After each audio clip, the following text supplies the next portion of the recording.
Okay, good morning. We're continuing now today with Shmuel Aleph Perek Yud Tes. Last week we got a taste of chapter 19. Ooh, Mendy's not here today? Okay. We're gonna maybe answer a question that's been bothering him for the last few months. Maybe. And okay, good. He's here. I'm getting feedback.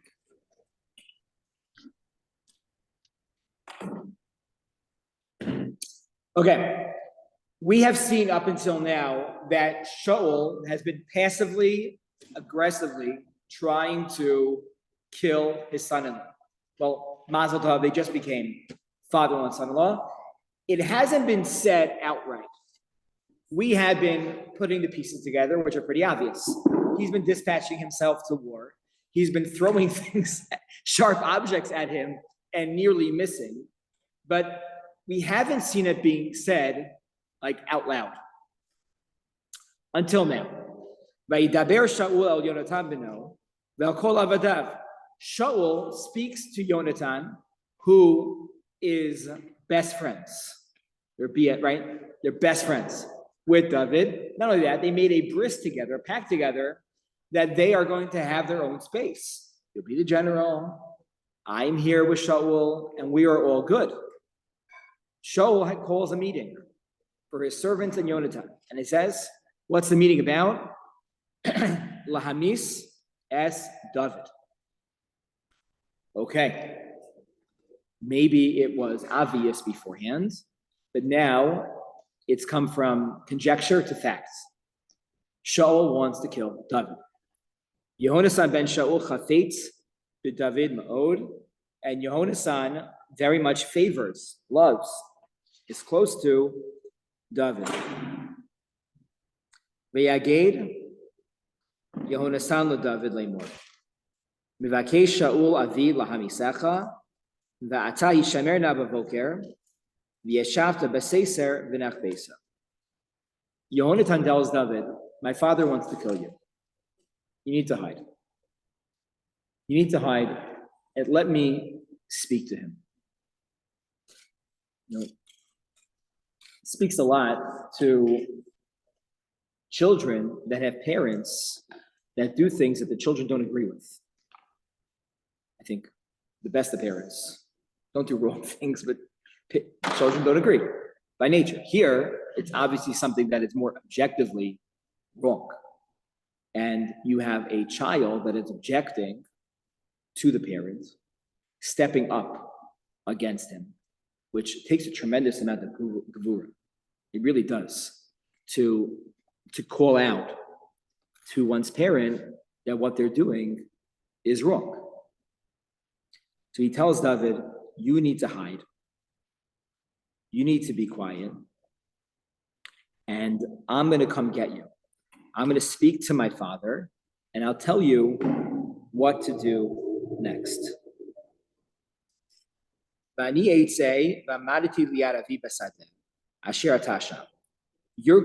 go out to the field to talk to my father, and you're going to be hiding in the field.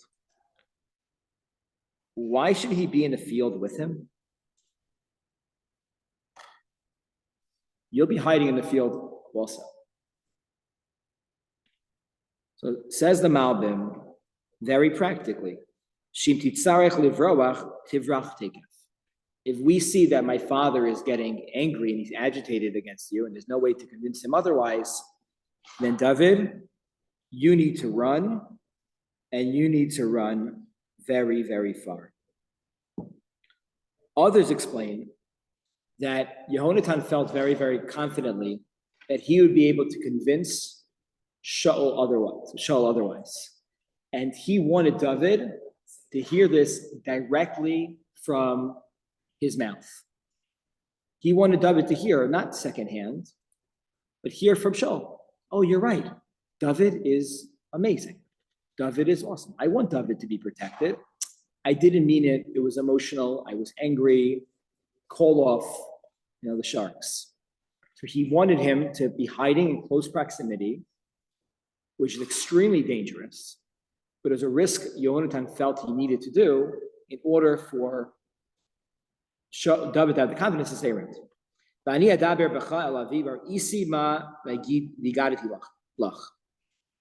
Now what happens? Pasuk down. Vayidaber Yehonasan b'David tov el Shaul Aviv. Yehonasan talks to his father in a very positive manner. Vayidaber Yehonasan b'David. That's not the way you would say it. You would say like al David, about David. In David, to David, David's not there. Says the Malbim, Ratzalomar, Shehischil Hadibor Bignai. He started speaking bad, negative about him. Why would you think he'd start saying bad things about David first? Get his father to agree, right? We all use this tactic when we want people to do something. We want something from somebody else or whatever it might be. So we usually start with the positive, right? When you are at parent-teacher conferences and you are the teacher and you need to say something, you need the parents to say it. You need to say it, they need to hear it. So you don't start with, your kid is a mess, what's happening at home, where is his lunch, his homework every single night, I can't believe it. If you start like that, everybody gets defensive. We crunch up.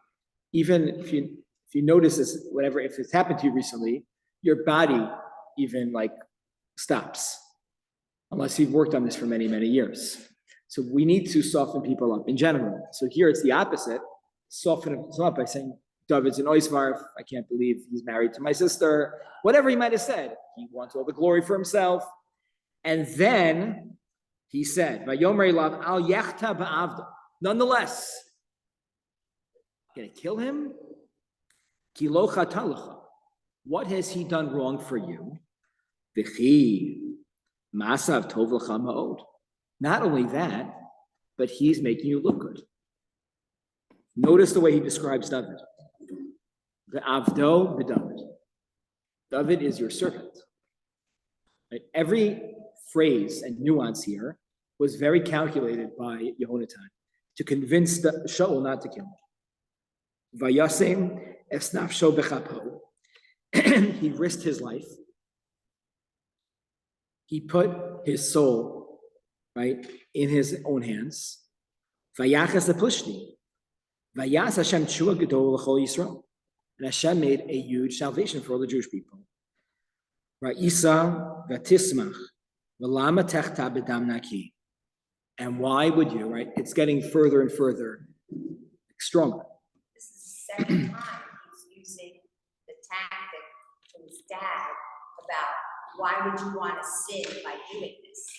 Like he's trying to keep his dad, quote, in the good light. Oh, very good. Yeah, chata first. He said it in the previous pasuk, and yeah. now he's saying it again. V'lama techata b'dam naki. V'hamis es David chinam. You're going to murder an innocent person. You may not like him personally. He is innocent. What are you doing here? This is wrong. No? Before you read the next pasuk, what do you think that Shaul's reaction is going to be? What do you think he's going to say? Thank you so much, son. I agree. Mind your own business. Okay. He didn't just hear him, right? Usually I hear somebody. So important to hear their voice. So important to hear their voice. Not just what they're saying, how they're saying it. You know, how they're saying it. He swears, I will not kill him. I am not going to kill David. You are right. Yeah. Once he made a decree, he couldn't take it back. Right. So there's a difference. Oh, because he said this out loud that he wants to kill. Yeah. So that's more an Achashverosh, because in the Megillah, there is one of the satires of the Megillah is that they joke about law.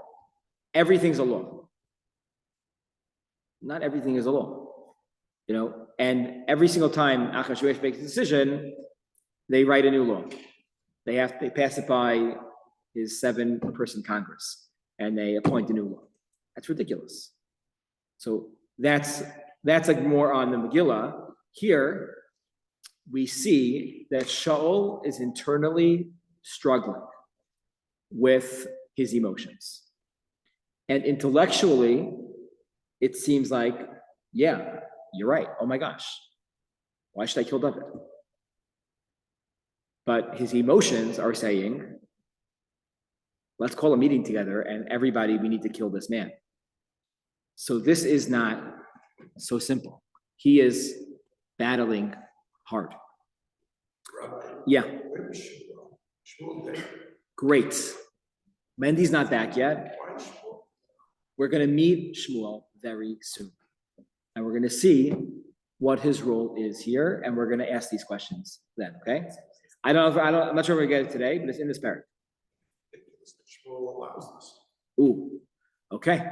See, but I'm going to question your assumption. Your assumption is that everybody in the kingdom knows what's going on. Who says? Yeah. Yeah, this is right after David married Michal. Yeah. Amazing, right? Son-in-law. So, but also, we assume that Nevi'im, like, know everything. Who says? They only know what Hashem shows them. I don't know. That's a fair question. The question then is, if Shmuel is a Navi, is Hashem showing him this? And if it's not, why not? And if it is, why would Shmuel not go? Would Shmuel be helpful here? No, at this, even earlier, if Shmuel came and said to Shaul, stop it. What do you think? Would this, let's add to it. Let's add to it. Shmuel writes a proclamation. I, right, in the name of Hashem, have said, Shaul is no longer king and David is the king. Tell me, would that be helpful? What? Would Shaul kill him? Yeah.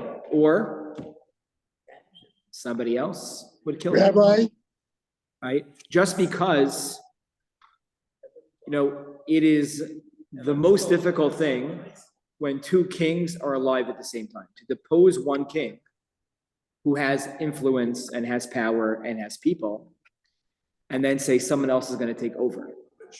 Especially when, one second, Milty, when what Shaul did was not really known to everybody.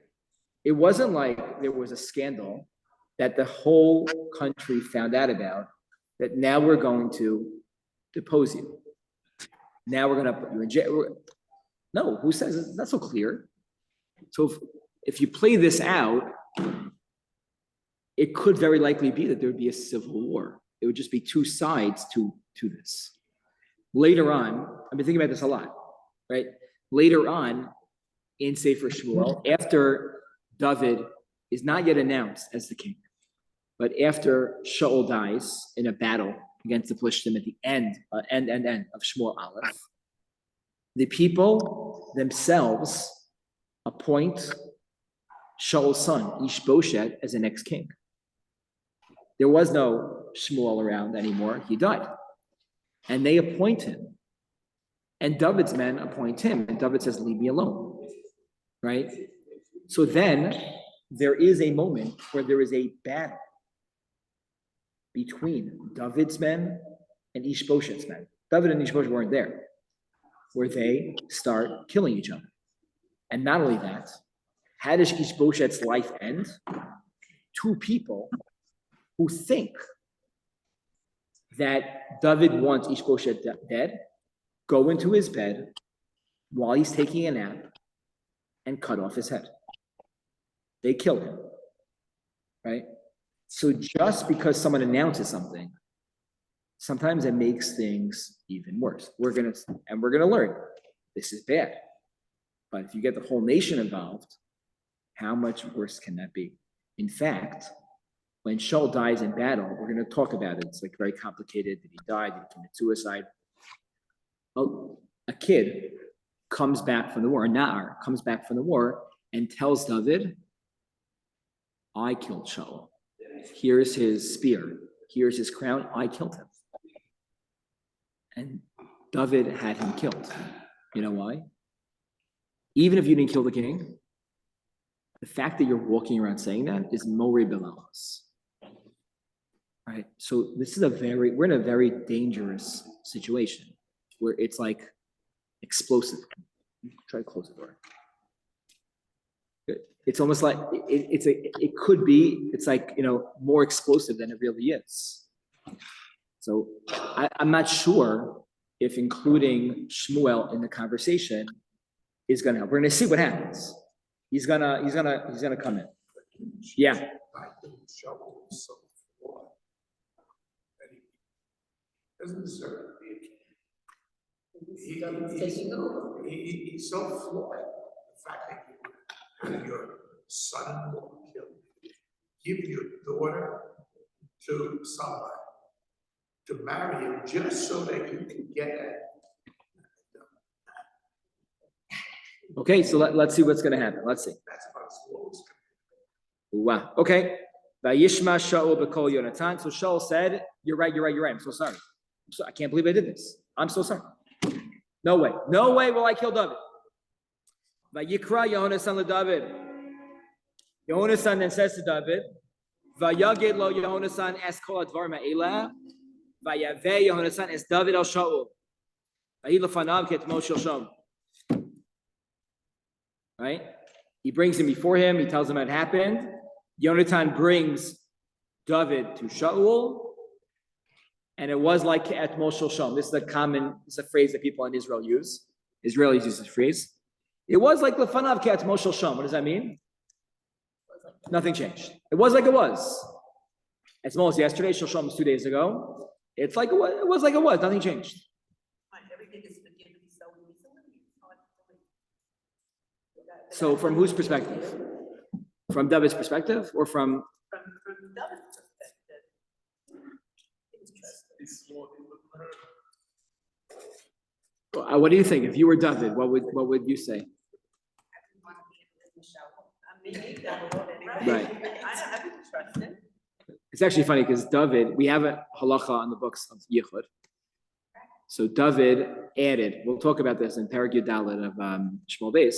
David added to the Gzeira made a Gzeira on top of the Yisr of Yichud to include other things. To include other categories of Yichud. So you can argue here that David here is going to say no Yichud with Shaul, right? No Yichud with Shaul. Because that would be dangerous. That would be, risking his life. So he definitely has to be. What? Upset, right? To say the least. I think so, to say the least. Yeah, for sure upset.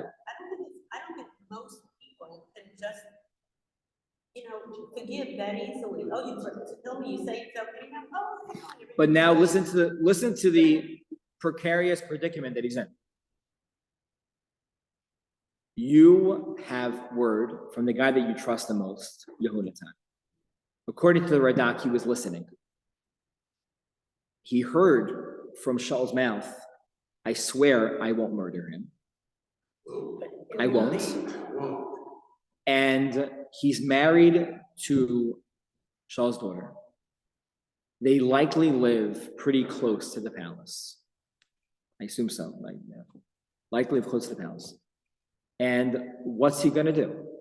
So he's the arms carrier for Shaul. He goes out on wars on his own. And he also plays music for him.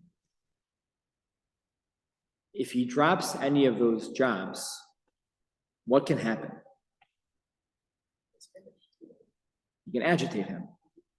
Or the other people that will do anything for Shaul, I assume every king has people like that. You know what they'll do? They'll find reasons why David is not deserving to live. Because they already heard. So David's in a very difficult position. Very difficult position. The war, the never-ending war. This is the war that never ends with the Plishtim. Lios. Vayetze David So he goes back to them, Plishtim, stop it already. What are you doing? This is like the Harlem Globetrotters and they're always playing the same team. Washington Generals, right? Stop playing them. Play other teams. Play other teams. So Plishtim win sometimes. That's true. So he attacks them again and he has a Makkah Gedolah, right? He completely obliterates them, they run away. But he Ruach Hashem Ra'ah El Shaul. So what? This is what I read it.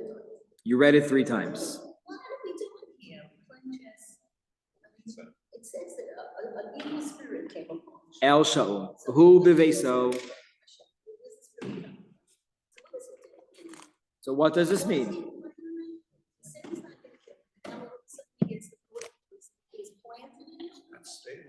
Is that what that means?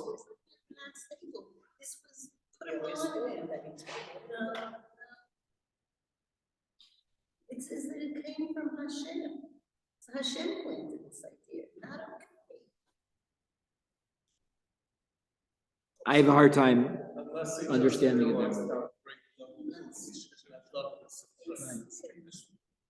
Yeah, and the spirit from Hashem was put upon Shaul. Right. Why did Hashem do that? The test. What do we look at? There are certain people that are created with different dispositions. There are certain people that are created with different dispositions. All of those dispositions come from Hashem. Genetics, Hashem, like it's, and we need to, right, with what we have, understand it, address it. Also know that it's happening. If Shaul is aware that he's getting despondent now, or he's getting paranoid, or he's getting jealous of David, then, oh, this is what's happening now. I don't want this, so I need to walk away. I need to, there's a lot of different skills that you can learn to address it. Yes, if it would have left out the word Hashem. If he would have just said Okay. that, all of a sudden got restored, so it's okay. But the fact that Hashem is deceived in this. Okay, I hear you. You said this is a test for Shaul or for David? For both. Everyone's, when one person in a family is struggling, each person is being tested in a different way. Right? Everyone's part of that test in a certain way.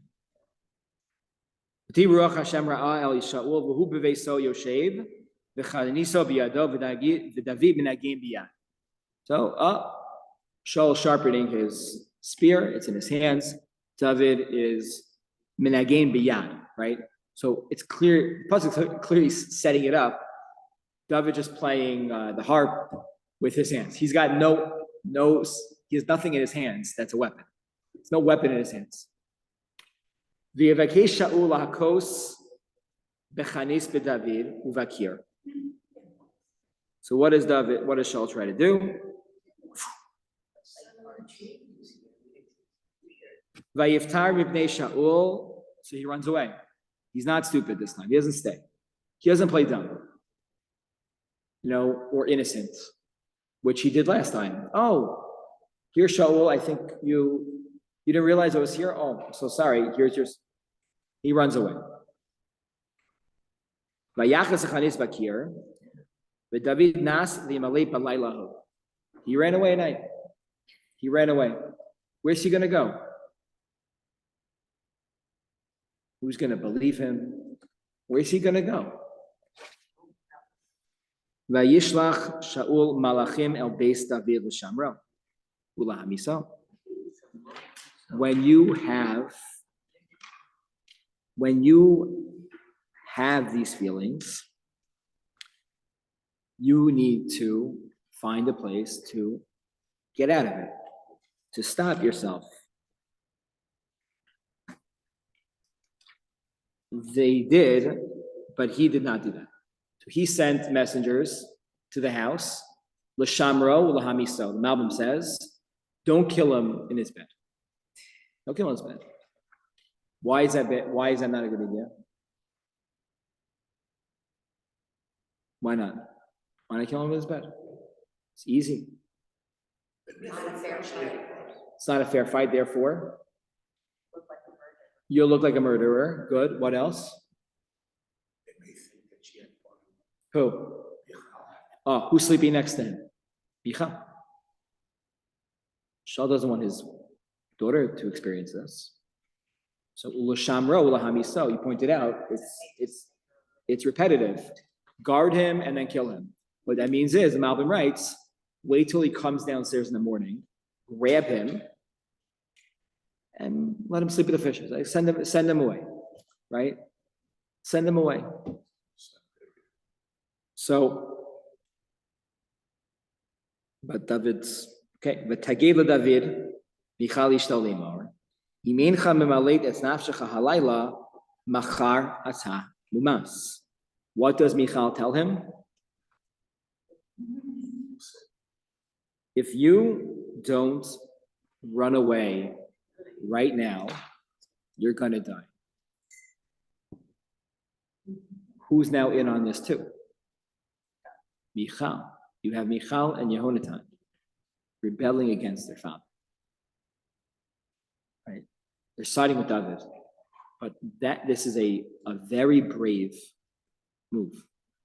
Right? They clearly see things very differently than their father in these situations, and they want to help him. Not only that, but there's clearly a leak. We don't know who this is. This might be on that. I don't know. But there's clearly somebody within Shaul's close circle that sent this message to Michal. She could have intuited it. Like, you can't run away here. Like, we live 3 blocks away from the palace. They, of course, are going to know where you are. This is the first place they're going to check. It could be that that's what she means. Or, right, V'tageva David, Michal ishto. Sounds like, by the way, how does it describe her now? Michal ishto. Before this, she was always Bas Shaul. Right now is where she changes. She is no longer the daughter of Shaul, or she is the daughter of Shaul, but she is defining herself as the wife of David. That's what it says here, the person gets, when a girl gets married, she leaves the father's house. Yes. And becomes one with the husband. Right. So, but pay attention to the other times we're going to see Michal's name come up throughout Sefer Shmuel and how she is described. Is she Bat Shaul or is she Eshes David? By the way, within the letters of Michal, my daughter's name is Miriam Michal. I said this at her Kiddush. I don't remember where I said this, but something. We made a Kiddush. We did. We made a Kiddush. Michal has the words Melech in it, Melucha. Because on all sides, she was connected to royalty. Vatored Michal as David ba'arachalon, vayelech, vayivrach, vayimalet. Michal, probably gets a rope, sends him down the window. He climbs down, and he runs away. Where else in Tanakh have we seen a rope out of a window saving someone's life? Rachav, right? This is like a symbol. It's also, by the way, it's Vatored ba'arachalon. It's the same language. Ba'arachalon, that a window becomes a escape, a place of salvation, I would say, in Tanakh, a symbol in a certain way of salvation. That and the dove. I don't know. Different, that's peace. But that's what you see is happening here. Vatikach Michal. But what's going to be the problem now? If Michal says, so the people are going to come to the house, the showman. They're going to wait outside till the morning. And they're going to realize David's not coming. They're going to go into the house, and she's going to say what? There are witnesses that saw David go into the house. Who's going to get in trouble now? Michal. Listen to what she does. Vatikach Michal esa trafim. What's a trafim? It's better than any movie, by the way. I'm sure I'll tell you. Fatasem el hamita. She takes trafim, takes a mannequin. What'd she have a mannequin for? Maybe it's A club. okay.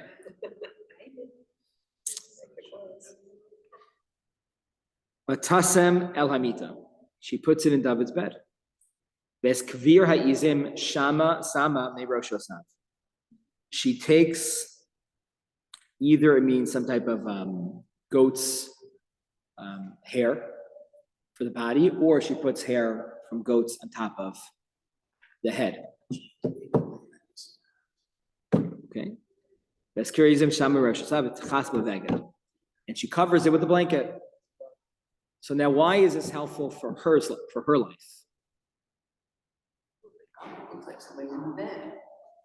Right? And she'll say, oh my gosh, it's not David? Oh my God, I didn't know. And her life will be saved. Or her father won't know what side she's on. And that's good. Shalom bayis is important. There's another time in Tanakh that we see a daughter trick a father with trufim. Rachel. This is amazing. This is right. The only other time I think in Tanakh where we see a daughter trick a father is when they ran away from Lavan's house. She took trafim, idols, right? Same exact word. And she sits on them to hide them from her father. What happens as a result of that? She dies young. We're going to see that unfortunately, Michal is also going to die young.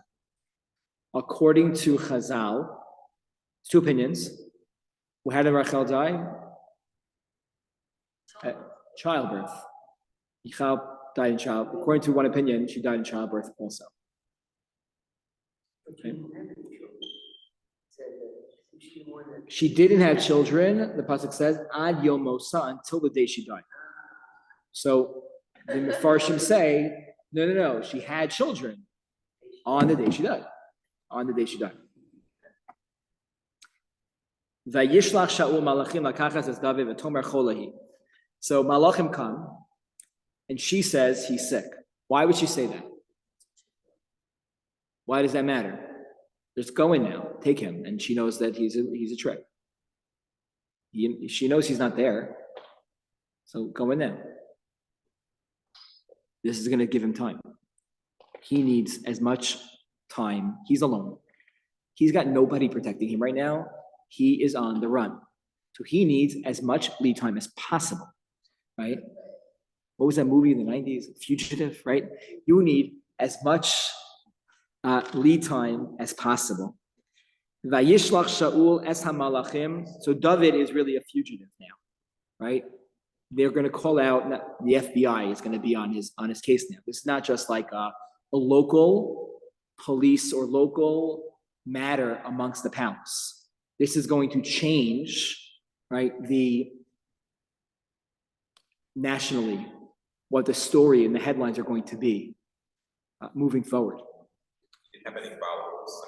We're going to see right away. Who does he have? He has Yohanatan. He has Michal. So he definitely has people that he relies on. But we need to see how that develops. Shaul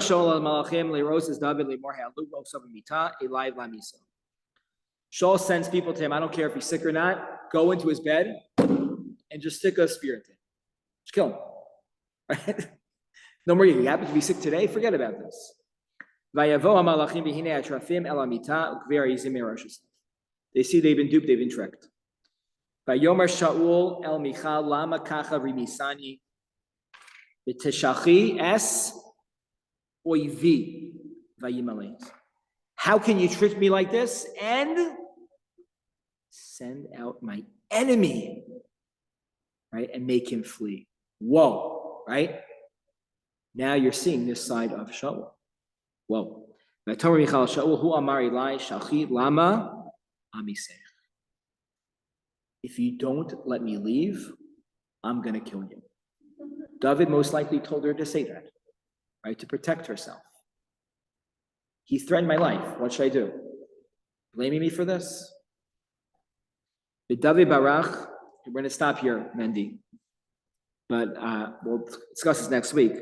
The David Barach, Vayimalet, Vayavo El Shmuel. Okay, got to come back next week. It's the big one. What is going to happen at Shmuel Haramasa when he goes to Shmuel's home in Ramatayim Sofim? What's going to happen then? What's that conversation going to be like? Why is Shmuel doing nothing? Right? That is bothering so many of us. We will discuss this next week, Be'ezrat Hashem.